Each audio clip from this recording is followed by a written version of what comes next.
Hello everyone, it's Deb Floros for Jesse James Beads. The August Magical Mystery Bead Box is Stay Golden.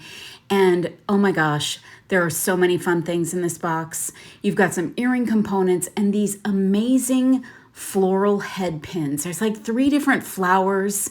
And look, you can make a little bouquet. They're so cute. I want to use these with some earrings, and these earring findings are fantastic. They're like an automatic asymmetrical earring, which I love.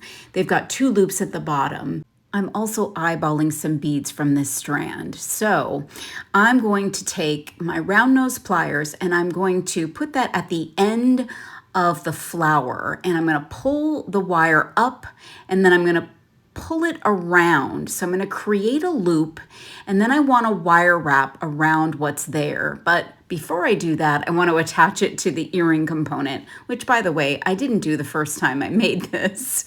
So I'm going to hold on to the loop with some really thin chain nose pliers, and I'm going to wire wrap just a few times around the rest of that head pin. And the objective is to have that flower sticking out so you can see it and not hanging down straight.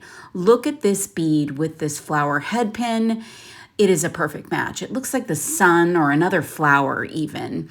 So I'm going to take a flat head pin and I'm going to just create a loop, and I'm going to then attach it to the other hole on that amazing asymmetrical earring finding. Just going to put that right on. You could actually use jump rings if you feel more comfortable with that, but I'm just going to wire wrap directly onto the component. Just a couple of wraps around, trim off the excess, and then, oh my gosh, what a fun earring. A little flower, a little sun, a lot of sort of orange tones, really, really beautiful, really, really lovely. So you should check out this Magical Mystery Bead Box from August. Stay golden, and I thank you so much for watching.